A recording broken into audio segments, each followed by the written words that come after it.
I think they'll be hopping in and joining me in just a second. So good luck, guys.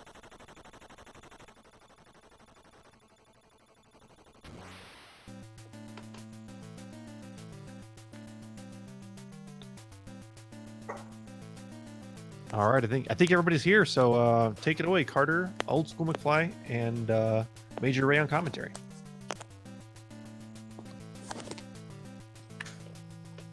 All right, well, welcome everybody to a Zapper race hosted by Rogue HQ, run by the Zapper NES Zapper Academy. So we have a treat for you tonight. We have the number 1 and number 2 for most Zapper game categories. So I'll let them go ahead and introduce themselves. We'll start with Carter and then go to Old School. Hey, I'm Carter44. I'm on the left. Hey, I'm Old School McFly. I'm on the right. All right, so let me introduce what we're going to be running 3 games this time. Last time we ran quite a few games. This time we tried to just pick some games. What 2 you'll probably be familiar with from the last time we did this for Rogue HQ. We added a new one this time. So the new one is what you're seeing on the screen right now. It's Freedom Force. It was a Zapper game that came out in 1988. There's actually quite a bit to watch on the screen. I was playing this a little bit last night just to refamiliarize with the game. After Freedom Force, we're going to do one single loop. So it's a game that doesn't really have a true ending. It just keeps looping. So we'll just do one loop, which is 5 stages.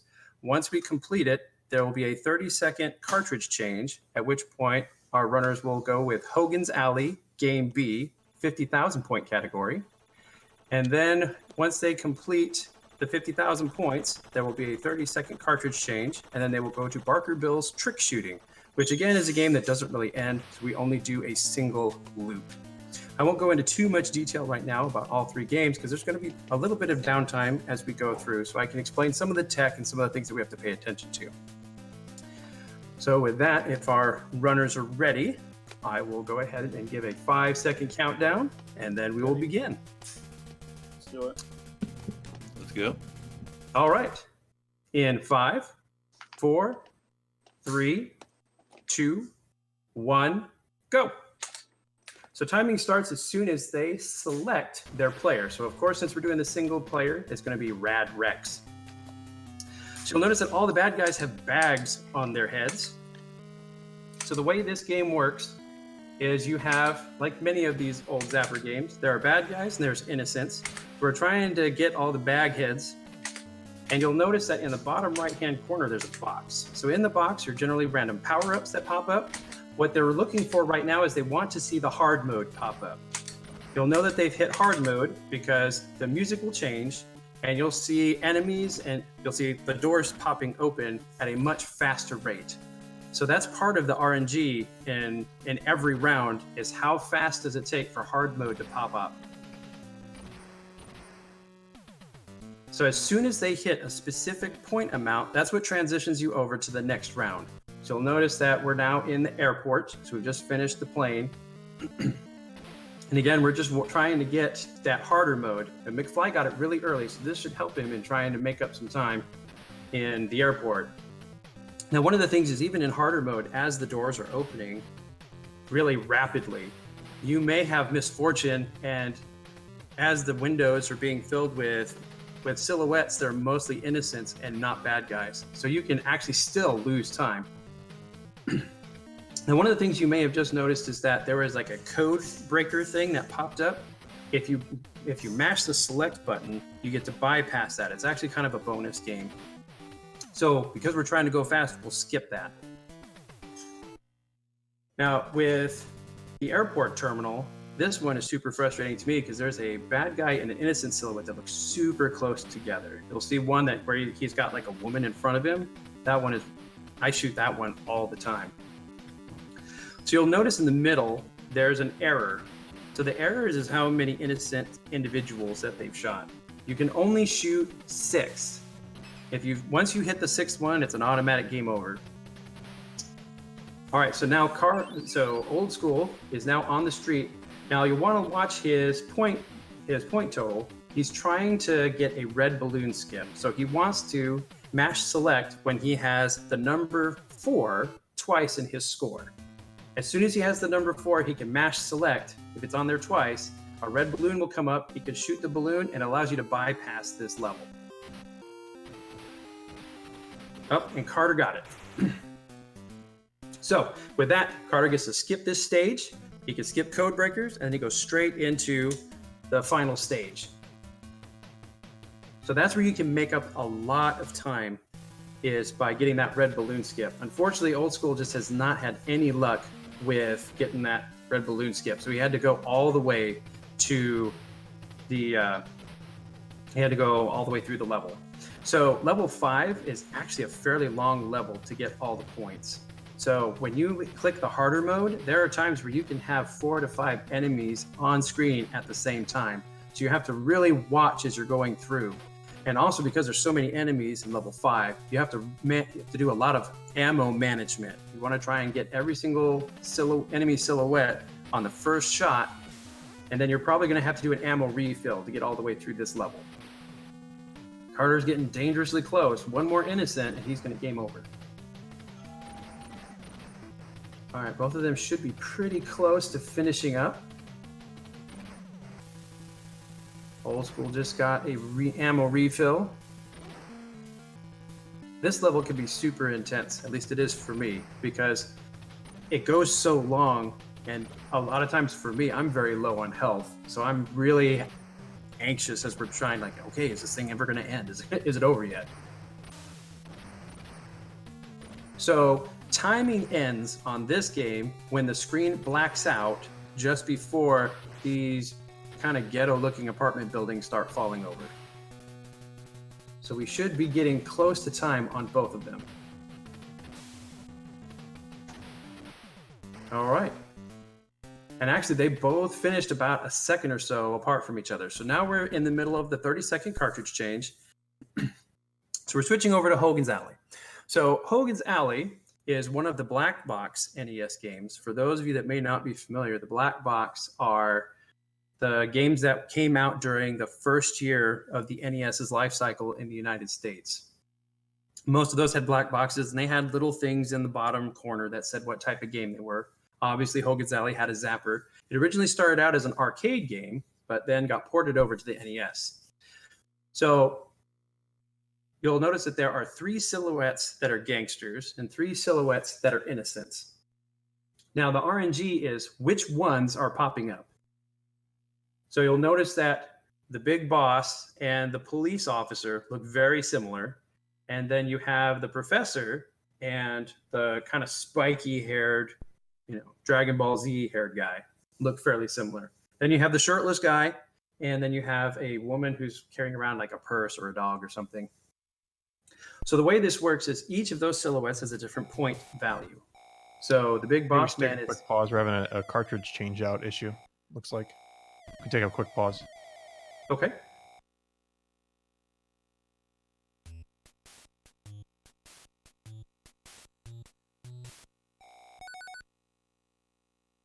So I mean, since who was ahead going into Hogan's Alley? Carter was ahead by about a second.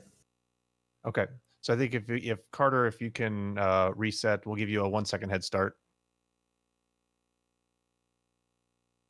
Once we can find Hogan's Alley.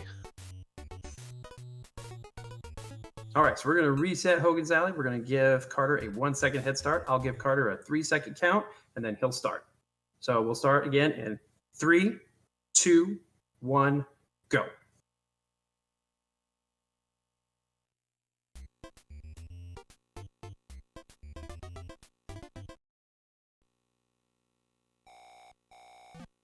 Okay, so going back to the silhouettes, the big boss man is worth 2,000 points. The shirtless guy is worth 1,000 points.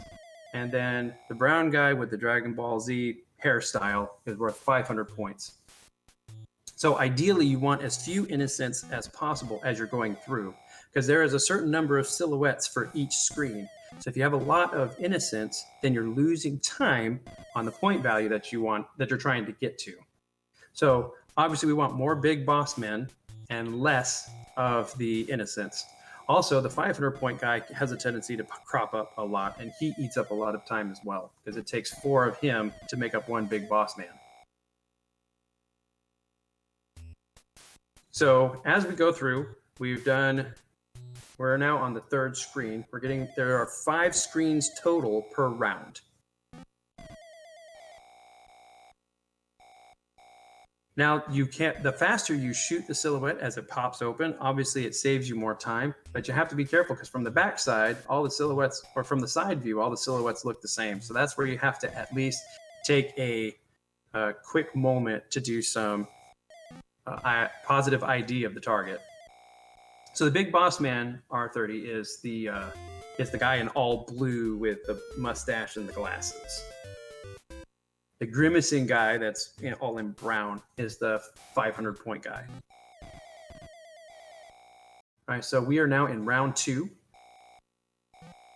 So Old School has a little bit of a advantage. He's about 1,000 points ahead, but really that can be erased fairly quickly based on which silhouettes pop up. But ideally, on world record pace, you want to be trying to finish up the 50K right around the transition between the 3rd and 4th screen on round 2. If you're going into round 3, you've just had horrible point RNG.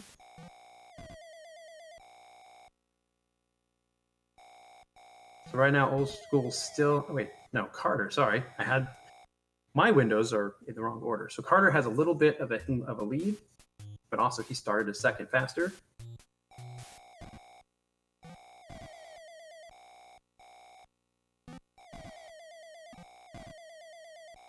So depending on the RNG on screen 4, Carter has a shot of possibly finishing up on screen 5 on round 2.